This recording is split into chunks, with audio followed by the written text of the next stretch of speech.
Rides to locations can be just as much fun as the intended destination.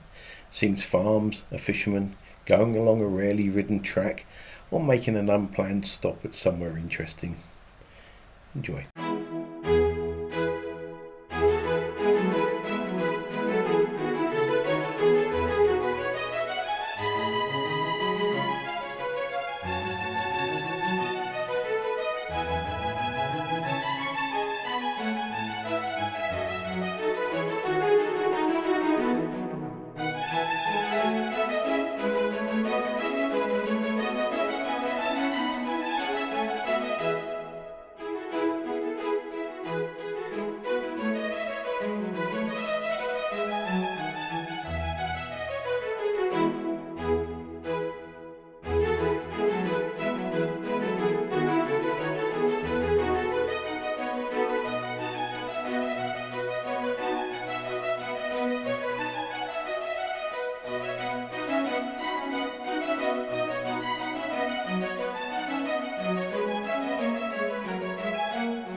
Parts of the church date back to the 1200s, with more added 200 years later. The graveyard is the final resting place of a very interesting character known as the Witch of Walken. In 1712, Jane Wenham was sent to trial in Hartford on the suspicion of being a witch. Evidence in court was given by both Anne Thorne and the Vicar of Hitchin. Anne Thorne stated that Jane had taken the form of a cat and tried to persuade her to commit suicide, while the vicar testified that Jane could fly. However, she could not recite the Lord's Prayer. The judge, a Mr. Justice Powell, explained that there was no law against flying and urged the jury to decide that Jane was not guilty. However, the jury found her guilty and she was sentenced to death for witchcraft. She was the last person ever to be sentenced to death with the term witch. The judge arranged a pardon from Queen Anne. This led to Jane no longer being sentenced to death, and evidence was found to be false.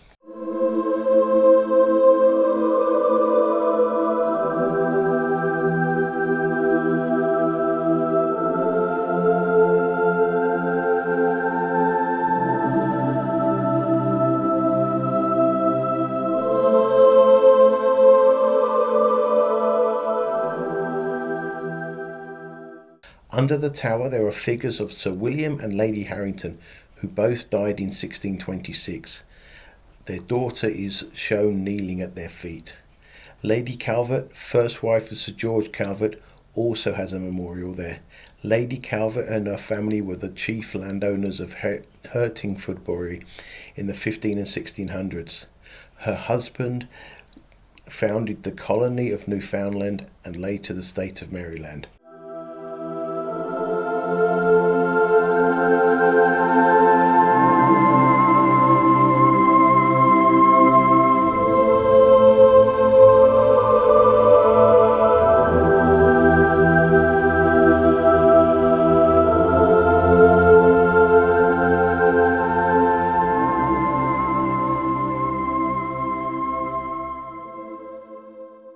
Hartford is a historic market town, 32 kilometres or 20 miles north of London. It's the capital of Hertfordshire with a population of 29,000.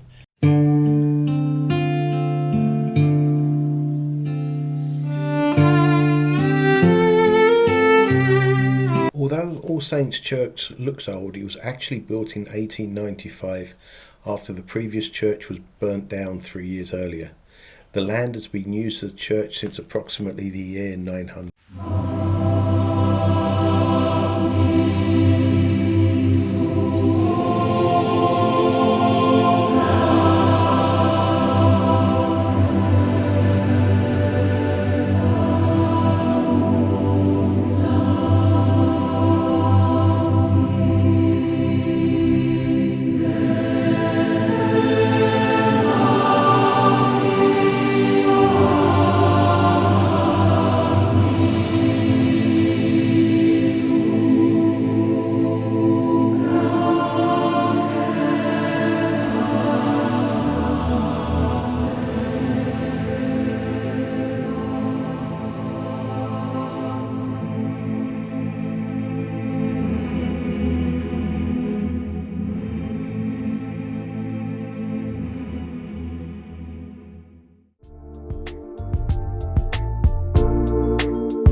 The building often referred to as Hertford Castle is in fact the gatehouse. The castle itself no longer stands but occupied the enclosed area behind the gatehouse. The castle's history started in early 900s and lasted a millennium. Initially a defensive castle, it then became a royal palace for 300 years. Famous prisoners in the castle included James I of Scotland, the Templars, and French royalty during the 100-Year War. Henry VIII spent a lot of money turning the castle into a civilian palace. Queen Elizabeth I spent much of her childhood at both Hatfield House and Hertford Castle.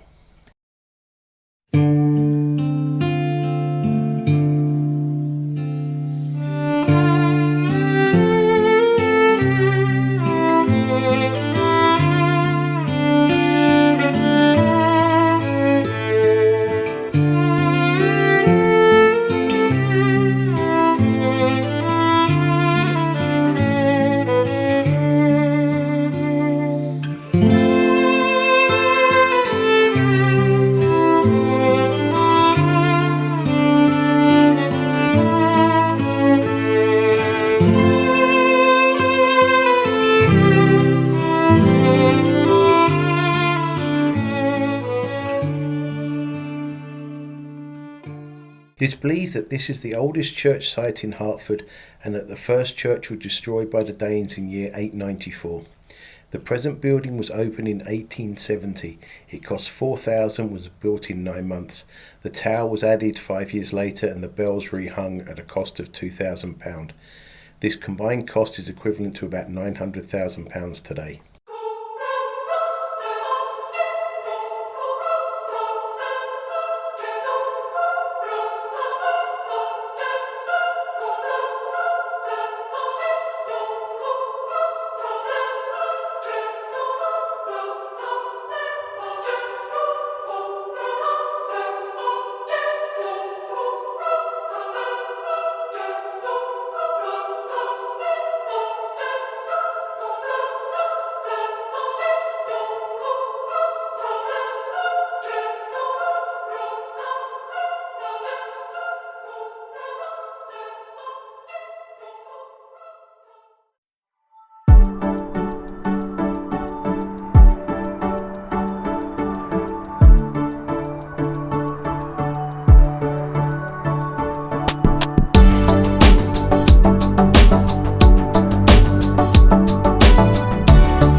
Time to enjoy the ride back so I can prepare for yet another Ribble Rise adventure. Hertford's a beautiful market town surrounded by lovely countryside with a lot of history, but quite a bit of it's newer than it looks. Hope you enjoyed the unexpected stops and the trip around the centre of Hertfordshire. If you did, please click the like button. To see more material from Ribble Rides, please click the subscribe and bell buttons. Hope to see you next week. Bye.